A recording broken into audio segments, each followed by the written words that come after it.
Құрметті қыз-келіншектер, бүгін біз сіздермен қысқа арнап лечо дайындаймыз. Лечо салаты, соны сіздермен бөліспекшімін. Бұл үшін бізге ең негізгі ингредиент бұл қызанақ, помидор, одан кейін морков сәбіз, жуа және қызыл, көк, жасыл бұрыштар және ащы бұрыш. Осындай заттар керек. Енді бұларды дәмдеуіштерден бізге үстіне құюға сұйық май, одан кейін қант және тұз. Бұлар қосатын бізге нелер, қоспалар. Және сонымен бірге соңында дайын болған кезде 9% уксус құйылады.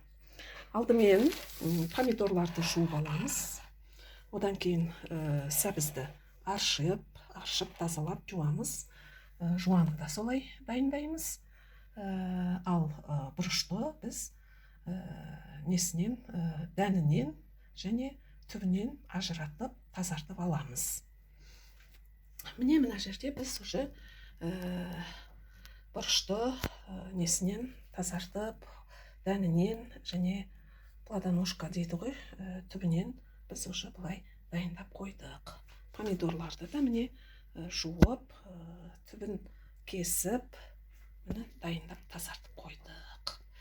Енді жұмысымызды одан әрі жалғастырып.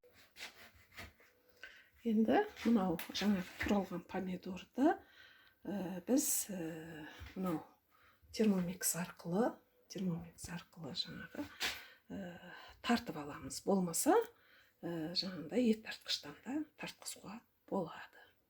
Біз енді термомикспен жылдам не қыламыз. Бұл жерде 3 килограмм помидор бар. Құрметті қыз-келіншектер, тыңдаушылар, мынау жақсы, дәмді, пайдалы салатты жіберіп қалдырып алмаусы үшін бізге тіркеліп қоюларыңызға болады. Бұл салатты кез келген уақытта, не болмаса жыл сайын осындай уақытта салат жасаған кезде қолданып тұруларыңызға болады. Ұнап жатса лайк басып, пікірлеріңізді қалдыруларыңызға болады. Және сонымен бірге осы мынау лечоның әртүрлі жасайды ғой, әркім әртүрлі жасайды. Сіздер өздеріңіз қалай жасайсыздар, сонымен қандай өзгешеліктері бар екен, қалай жасаса бұдан да дәмдірек болады деген сияқты жаңағы өздеріңіздің пікірлеріңізді жаза отырыңыздар.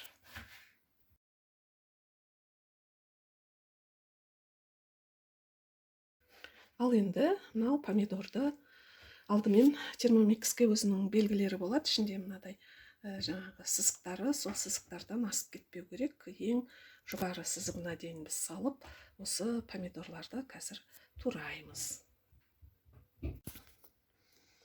Мінекей помидор бұлайша тартылып шықты. 4 секундтың ішінде бұлайынша қазір қасықпен көрейік. Бұлай мұны қою әдемі болып тартылып шықты. Осылайша мына жердегі барлық 3 килограмм помидордың барлығын осылай тартып шығамыз. Ал қалған жаңағы қоспалар, жуа, сәбіз, перец, олар ұзынша етіліп кесіледі. Қазір оны көреміз. Оны да қарап байқаймын. Сәбізді мінекей бұлайша турамыз.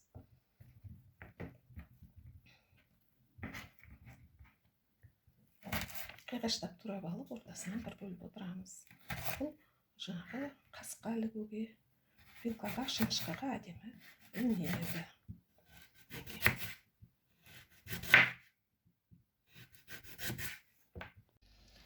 Помидорды термомикстен толық тартып алдық. Енді мынау пештің жаңағы жоғарғы температурасына қойып қайнатып жатырмыз. бұны жарты сағат қайнатып аламыз. Қайнағаннан кейін жарты сағат есептеп осы жерде қайнатып аламыз. Қазір бұған бір қасық тұз және 3 қасық қант саламыз үстіне. Бір қасық толтыра тұз салып жатырмыз және толтыра 3 қасық қант саламыз. 1 2 3. Қант пен тұз салынды. Бұл өзінен ақырын жаңағы қайнағаннан кейін жарты сағат бойы қайнап тұрады осылай. Қазір араластырамыз. Бір араластырып жүрміз. Кейін дәмін көреміз. Бұл қатып қалған нәрсе емес. Әркім өзінше жаңағы дәмін келтіріп қосуға болады. Біз жаңағы минималды түрін қосып жатырмыз. Кейін барлық салат жасалып болғасын тағы да дәмін тұзын байқап көреміз.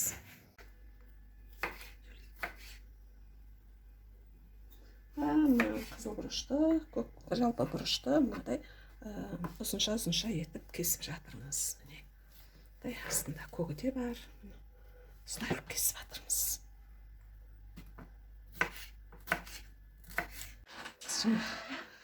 Лечоға міндетті түрде чеснок қосылады. Біз оған бір бас чеснокты ашып тазалап қойдық. Соны майдалап, турап, не болмаса қысқышпен қысып қосады. Жарты сағат қызанақтың жаңағы сөлі қайнап біткеннен кейін үстіне бұрышты, тәтті бұрышты саламыз. Салдық. Енді помидордың қайнап атқан неге ол қазір өзі жаңағы жібіп қайнаған кезде басылады.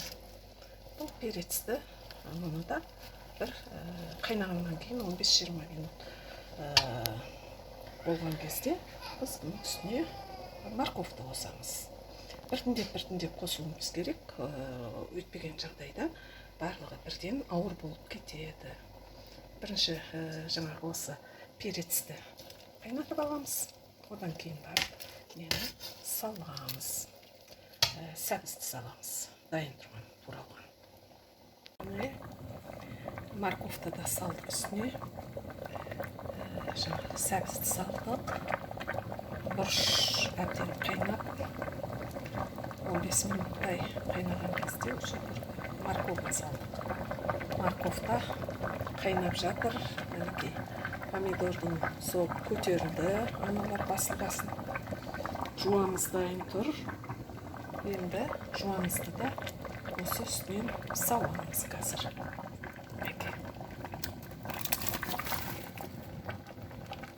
Жуалар бұларды ұзынша етіп, тым майда қылмай, ұзын етіліп кесілді. Мына қайнап жатқан нені араластырамыз. Бұлда қазір жуада басылып помидордың сөліне шырынына батады. Астын аударып отыру керек. Қазір бір қолдың күші келмей жатыр. Астымен әдемілік араластыру керек. Бұлардың барлығы қазір сәлден кейін батып әдемі қайнайды. Түбін араластырып тұру керек. Барлық ингредиенттерді салып біттік. Енді сұйық май, 9% уксус және чеснок пен ащы перец қана қалды.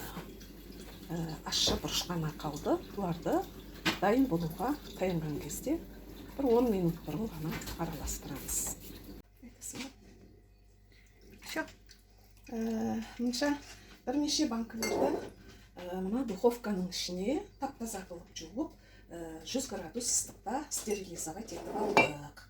Енді біз дайын болған лечоны банкілерге құямыз. Біз бұл лечоның дәмін көрдік.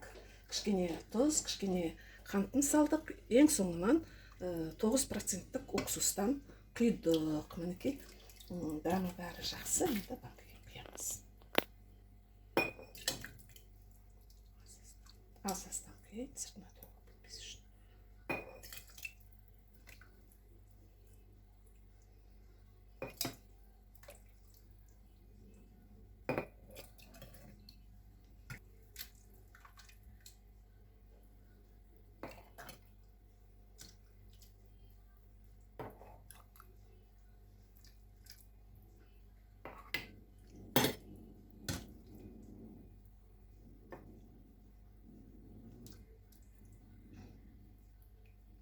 Енді қасықпен ақырын бетін былай неғып жібереміз.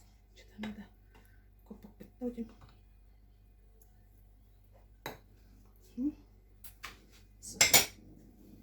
Жан-жағына шұқанымызды сүртіп жіберіп, мына жерде қақпақтар тоже стерилизовать етілді, қайнатылды әбден. Енді осы ыстық күйінде бетін осылай жауып жібереміз.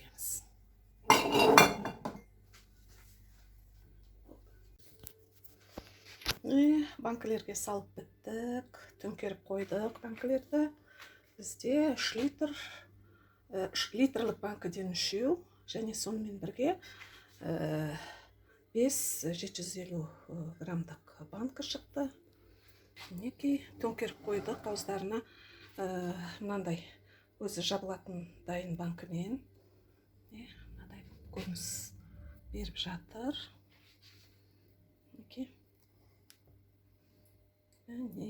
Дайын төңкеріп қойдық. Ешқандай да қақпақтары жақсы жабылған сияқты, ешқандай да не шығып атқан жоқ. Мына бір банкіні жейтін болғандықтан оны ашып жай немен жауып қоя салдық.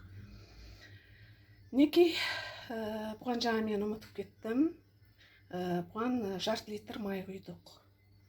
Сонда қанша? 3, 4, 5, 6 литр, 7 литрдей ғой. Сол 7 литрдей жалпы шыққан неге, кастрөлге жаңағы 1/2 литр май құйдық. Мына солай болып тұр. Қазір орап қоямыз орамалдарын. Сосын кейін барып таңертең аударып қайтадан орнына қоямыз. Мінекей. Енді салаттың дәмін көрейік. Онсыз тағы да болмайды. Мінекей, тарелкаға мен салып қойдым. Қазір осының дәмін көреміз.